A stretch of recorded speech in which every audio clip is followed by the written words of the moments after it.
तो हमरे मना कइले पे मनबू हमरा के सुनही के बा बोला का कहतरू करी घमे घमे काम हमर जोर गइल चाम। अरे कहां जरल बा हो करी घमे घमे काम हमर जोर गइल चाम। ले ले ऐता किरमिया गोराए वाला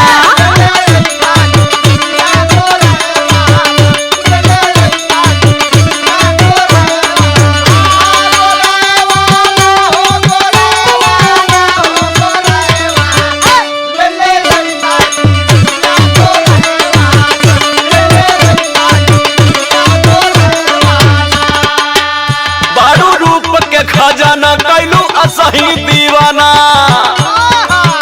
बड़ू रूप के खजाना कैलू असही दीवाना। गोरी और गोरा के हमर जान ले बुका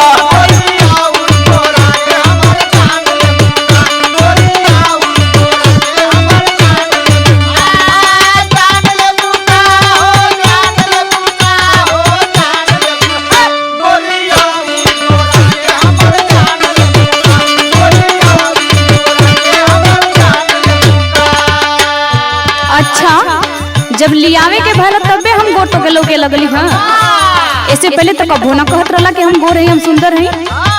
अरे तो ऐसन बटले बाड़ू तो कहे के कौन जरूरत बा। अच्छा कि कंजूसी ना करत तारा। अरे नहीं हो तोर कसम। और सुना इतने कमी ना बा भाई हम बताओ तनी ना काहे के कंजूसी करत तारा। बोला बोला सुनो बोला।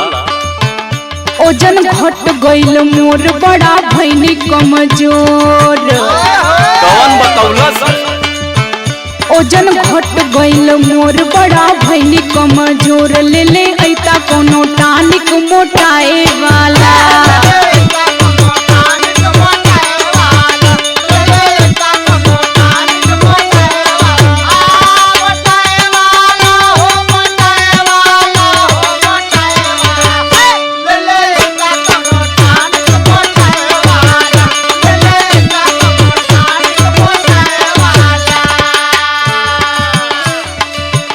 तुम मोटाए के फेरा में पड़ल हो।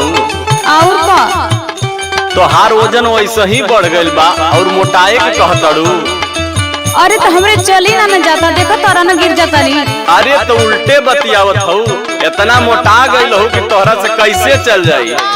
फैट बढ़ गइल बा तोहार कंट्रोल करा। सुना है बात बोला बोला। बाड़ू 70 के पार जो खवनी कई बार। हाँ भी है कहबा। बाड़ू 70 के पार जो खवनी कई बार। गोरी और मोटा के हमर जान ले बुका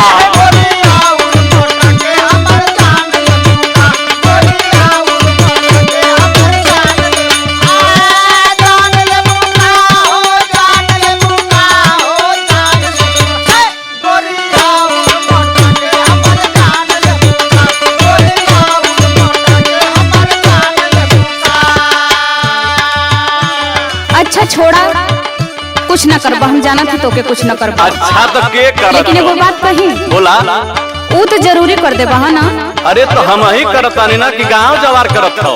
एगो बतियाला मान भइल पायल पुरान। यो खर्चा बढ़ाऊ तू। एगो बतियाला मान भइल पायल पुरान। पे जनिया ले ले आई छम छमाए वाला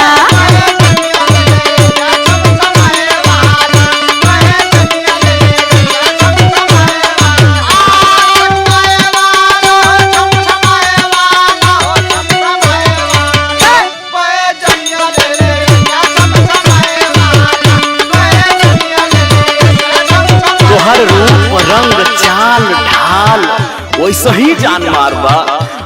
और ऊपर से काहे इतना टिटिमा बतियाओ तू तो हमार जाने ले बुका। अच्छा तोहर हिरोनी के चाल जिया करेला बेहाल। बहकावा मत। तोहर हिरोनी के चाल जिया करेला बेहाल। पे जनियो बजा के हमर जान ले बुका।